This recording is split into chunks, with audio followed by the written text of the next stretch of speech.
Backbone of the stock price, Eli Lilly, the R&D-focused drug developer financial statement.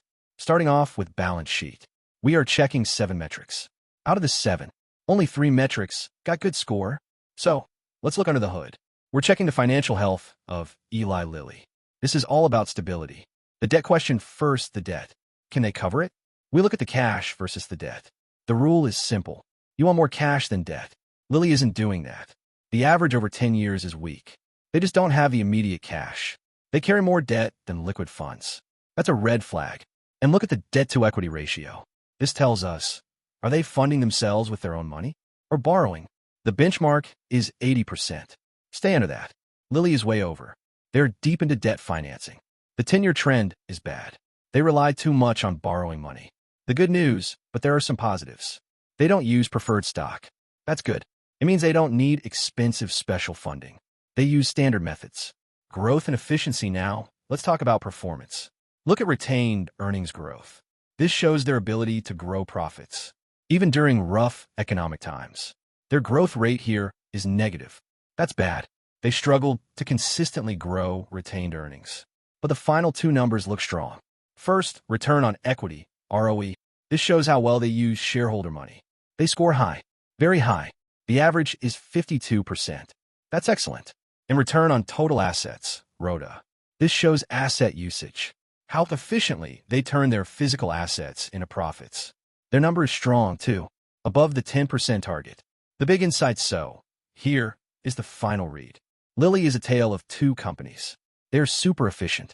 They know how to use their assets, and they generate high returns for shareholders. That's the good part. But the balance sheet is weak. They carry too much debt. They struggle to grow reserves over time.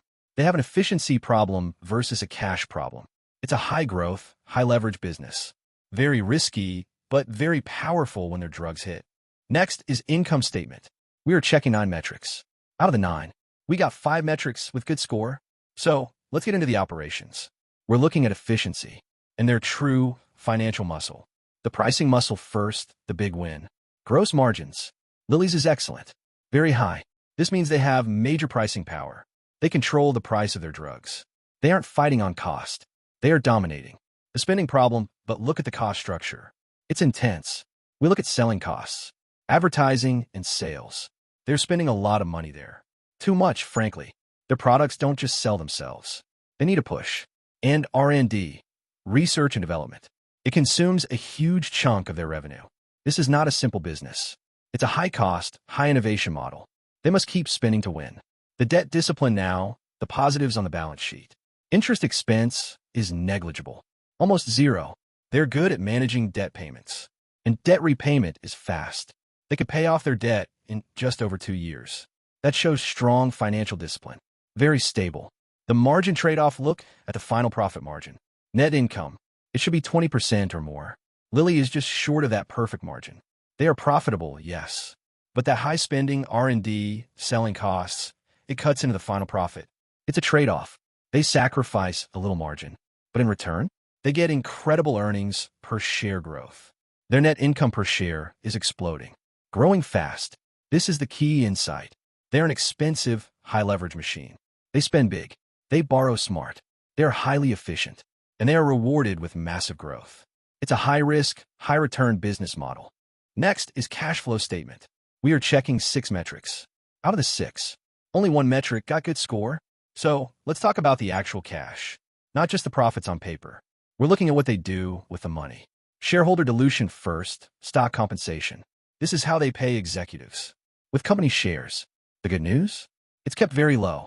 That avoids diluting your ownership. It keeps the value high for long-term investors. That's a strong positive. The cash problem, but now the bad news. We'll look at cash flow versus net income.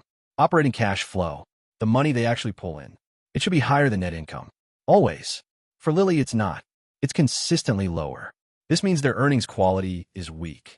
They are reporting high profits. But the real cash isn't moving as fast. Something is tying it up. Spending and outflow, and where is that cash going? Look at the capital expenditures. CapEx. This is huge. The average is way over the healthy benchmark. Lilly is pouring money into its physical infrastructure.